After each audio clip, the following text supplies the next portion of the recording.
ನಮಸ್ಕಾರ, ಇದು TV9 digital ವಿಶೇಷ. ನಾನು ಅವಿನಾಶ್ ಶಿವನ್. ಎಲ್ರಿಗೂ ಕೂಡ ಒಂದು ಕನಸಿರುತ್ತೆ, ಲೈಫಲ್ಲಿ ಒಮ್ಮೆ ಆದರೂ ಕೂಡ ಫ್ಲೈಟಲ್ಲಿ ಹೋಗಬೇಕು, ಫಾರಿನ್ಗೆ ಹೋಗಬೇಕು, ಅಥವಾ ಫಾರಿನ್ ಹೋಗೋದಕ್ಕೆ ಸಾಧ್ಯವಾಗದಿದ್ರೂ ಕೂಡ ಎಲ್ಲೋ ಭಾರತದ ಒಳಗೇನೆ ಫ್ಲೈಟಲ್ಲಿ ಓಡಾಡಬೇಕು ಅಂತ. ಆದರೆ ಈಗ ಆಗ್ತಿರುವಂಥ ಘಟನೆಗಳನ್ನು ನೋಡಿದ್ರೆ ಎಲ್ಲೋ ಒಂದು ಕಡೆ ಫ್ಲೈಟ್ ಹತ್ತೋದಕ್ಕೆ ಭಯ ಆಗ್ತಾ ಇದೆ. ಕೆಲವರಿಗೆ ಅನಿವಾರ್ಯ, ಫ್ಲೈಟ್ನಲ್ಲಿ ಓಡಾಡ್ತಿರ್ಬೇಕಾಗುತ್ತೆ. ಬಿಸ್ನೆಸ್ ಮಾಡುವಂಥವ್ರಿಗೆ, ಫಾರಿನ್ ಟ್ರಿಪ್ ಹೋಗುವಂಥವ್ರಿಗೆ ಅನಿವಾರ್ಯ ಇರುತ್ತೆ. ಕೆಲವರಿಗೆ ಆಪ್ಷನಲ್ ಇರುತ್ತೆ. ಜಾಗತಿಕವಾಗಿ ವಿಮಾನಯಾನ ಜನರ ನಡುವೆ ಈಗ ಸಾಕಷ್ಟು ಜನಪ್ರಿಯ ಆಗ್ತಿದೆ. ಭಾರತ ಸೇರಿದ ಹಾಗೆ ಪ್ರಪಂಚದಾದ್ಯಂತ ವಿಮಾನಗಳಲ್ಲಿ ಸಂಚಾರ ಮಾಡುವವರ ಸಂಖ್ಯೆ ಇದೆಯಲ್ಲ, ಅದು ವರ್ಷದಿಂದ ವರ್ಷಕ್ಕೆ ಜಾಸ್ತಿ ಆಗ್ತಾ ಇದೆ. ಆದರೆ ಅದಕ್ಕೆ ಪೂರಕವಾಗಿ ವಿಮಾನಗಳ ಹಾರಾಟದಲ್ಲೂ ಕೂಡ ಗಣನೀಯವಾಗಿ ಬೇರೆ ಬೇರೆ ಕಂಪ್ನಿಗಳಿಗೆ ಹೆಚ್ಚಳ ಮಾಡಿ ಫ್ಲೈಟ್ಗಳನ್ನು, ಇದರ ನಡುವೆ ವಿಮಾನಗಳು ಅಪಘಾತಕ್ಕೆ ಈಡಾಗ್ತಿರೋದು ಕೂಡ ಹೆಚ್ಚಾಗ್ತಿದೆ. 2023ಕ್ಕೆ ಹೋಲಿಸಿದ್ರೆ 2024ರಲ್ಲಿ ಅತಿ ಹೆಚ್ಚು ವಿಮಾನ ಅಪಘಾತಗಳು ಆಗಿದೆ. ಒಂದಷ್ಟು ಇನ್ಸಿಡೆಂಟ್ಗಳಾಗಿದೆ. AITA ವಾರ್ಷಿಕ ಸುರಕ್ಷತಾ ವರದಿ ಪ್ರಕಾರ 2023ಕ್ಕಿಂತ ಹೆಚ್ಚಾಗಿ ಅಪಘಾತಗಳು 2024ರಲ್ಲಿ ಆಗ್ತಾ ಇದೆ. ಹಾಗಾದರೆ ಈ ವಿಮಾನ ಅಪಘಾತಗಳು ಹೇಗಾಗುತ್ತೆ, ಪ್ರಮುಖ ರೀಸನ್ಗಳೇನು, ಬನ್ನಿ ಒಂದೊಂದಾಗಿ ನೋಡ್ತಾ ಹೋಗೋಣ. ಸೊ ಮೊದಲ ಕಾರಣ ನಾವು ನೋಡೋದಾದರೆ ಸಾಮಾನ್ಯವಾಗಿ ಪೈಲಟ್ನಿಂದ ಅಥವಾ ಮನುಷ್ಯನಿಂದ ಆಗುವಂಥ ಲೋಪಗಳು. ಈಗಿನ ವಿಮಾನಗಳು ಅತ್ಯಾಧುನಿಕ ಟೆಕ್ನಾಲಜಿಯನ್ನು ಅಳವಡಿಸ್ಕೊಂಡಿವೆ, ಹೆಚ್ಚು ಸೇಫ್ ಅನ್ನೋ ಅಭಿಪ್ರಾಯ ಇದೆ. ಹಾಗಿದ್ರೂ ಕೂಡ ಆ ವಿಮಾನವನ್ನು ಒಬ್ಬ ಪೈಲಟ್ ಹೇಗೆ ಅದನ್ನು ಹ್ಯಾಂಡಲ್ ಮಾಡ್ತಾನೆ, ಅದು ಭಾಳ ಮುಖ್ಯ ಆಗುತ್ತೆ. ಸಿಬ್ಬಂದಿ ಮಾಡುವಂಥ ಏನಾದರೂ ಪ್ರಮಾದಗಳಿಂದ ದೊಡ್ಡ ಅಪಘಾತಗಳು ಸಂಭವಿಸ್ಬೋದು. ವಿಮಾನದ ಈ FMC ಏನಿದೆ ಅದನ್ನು ಕರೆಕ್ಟಾಗಿ ಹ್ಯಾಂಡಲ್ ಮಾಡಬೇಕು, ಕರೆಕ್ಟಾಗಿ ಟ್ರೈನ್ಡ್ ಆಗಿರಬೇಕು. ಹಾಗಾಗಿ ಪೈಲಟ್ಗಳ ಲೆಕ್ಕಾಚಾರ ಏನಾದರೂ ಸ್ವಲ್ಪ ಯಾಮಾರಿದ್ರೂ ಕೂಡ ದೊಡ್ಡ ಅನಾಹುತಗಳಾಗ್ಬೋದು ಅಂತ ಎಕ್ಸ್ಪರ್ಟ್ಗಳು ಹೇಳ್ತಾರೆ. ಇದು ನಂಬರ್ 1. ಎರಡನೇದಾಗಿ ಟೆಕ್ನಿಕಲ್ ಫೇಲ್ಯೂರ್.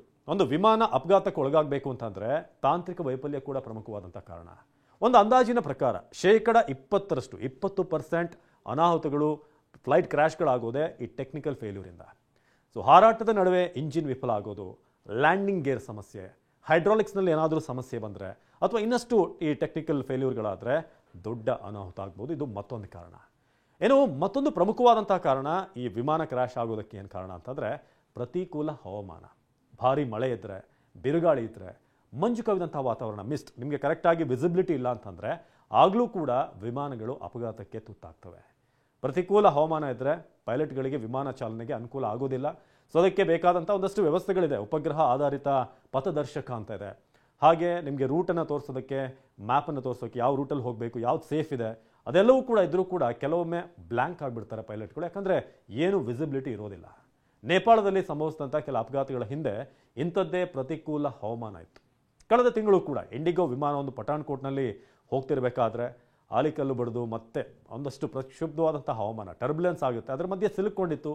ಲಾಹೋರ್ನಲ್ಲಿ ಲ್ಯಾಂಡ್ ಮಾಡೋದಕ್ಕೆ ಪರ್ಮಿಷನ್ ಕೇಳ್ತು ಪಾಕಿಸ್ತಾನ.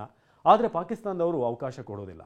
ನಂತರ ವಿಮಾನವನ್ನು ಪೈಲಟ್ ಶ್ರೀನಗರದ ಏರ್ಪೋರ್ಟ್ನಲ್ಲಿ ಸೇಫಾಗಿ ತಂದು ಲ್ಯಾಂಡ್ ಮಾಡಿದರು. ವಿಮಾನದ ಈ ಫ್ರಂಟ್ ಪೋರ್ಷನ್ ಇದೆಯಲ್ಲ, ಅದಕ್ಕೆ ಸ್ವಲ್ಪ ಹಾನಿ ಆಗಿತ್ತು. ಸೊ ಹೀಗೆ ಮತ್ತೊಂದು ಭಾಳ ಪ್ರಮುಖವಾದಂಥ ಒಂದು ರೀಸನ್ ಅಂತಂದರೆ ಅದು ಭಯೋತ್ಪಾದನೆ ಅಥವಾ ವಿಧ್ವಂಸಕ ಕೃತ್ಯ ನಡೆಸೋದಕ್ಕೆ ಒಂದಷ್ಟು ಸಂಘಟನೆಗಳು ಮಾಡುವಂಥ ಹುನ್ನಾರ. ಈ ಟೈಮ್ನಲ್ಲೂ ಕೂಡ ವಿಮಾನ ಅಪಘಾತಕ್ಕೊಳಗಾಗಿದ್ದಿದೆ. ಈ ಅಲ್-ಖೈದಾ ಸಂಘಟನೆಯ ಉಗ್ರರೇನಿದ್ದಾರೆ 2001ರಲ್ಲಿ ಈ 9/11 ಅದಕ್ಕೊಂದು ಉತ್ತಮವಾದಂಥ ಉದಾಹರಣೆ.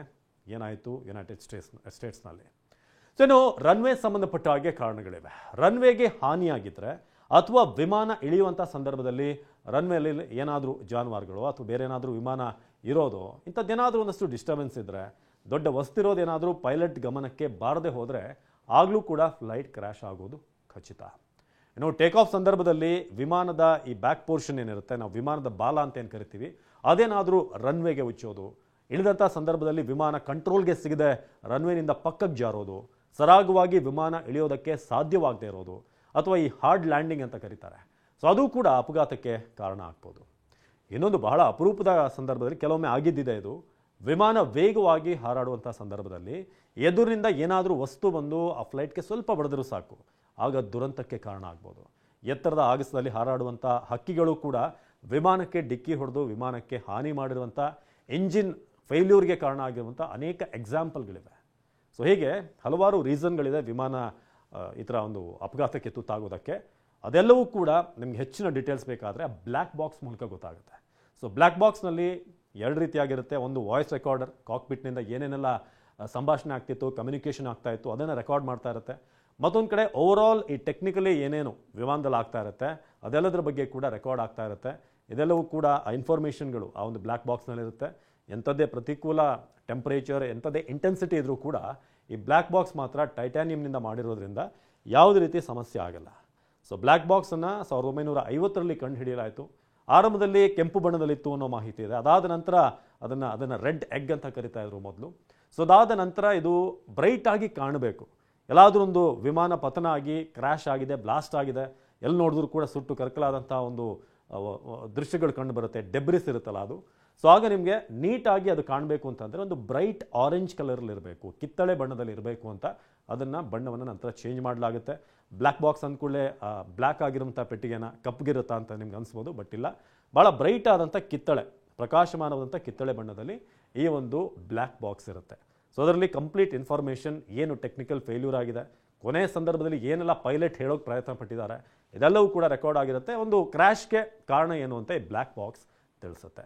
ಸೊ ಇದು ಅಹಮದಾಬಾದ್ ಘಟನೆ ಆದಮೇಲೆ ನಾವು ತಿಳ್ಕೊಳ್ಬೇಕಾದಂಥ ಒಂದಷ್ಟು ವಿಚಾರ. ಸೊ ವಿಮಾನಯಾನ ನೋಡೋದಕ್ಕೆ ಎಷ್ಟು ಸುಂದರವಾಗಿರುತ್ತೋ, ಏನಾದರೂ ಸಣ್ಣ ವ್ಯತ್ಯಾಸ ಆದರೆ ಅದಕ್ಕಿಂತ ಕೆಟ್ಟದ್ದು ಅಥವಾ ಅದಕ್ಕಿಂತ ದುಸ್ತರವಾದಂಥದ್ದು ಬೇರೆ ಯಾವುದೂ ಅಲ್ಲ. ಇದಾಗಿತ್ತು TV9ನ ವಿಶೇಷ. ನಿರಂತರ ಸುದ್ದಿಗಾಗಿ ನೋಡ್ತಾ ಇರಿ TV9.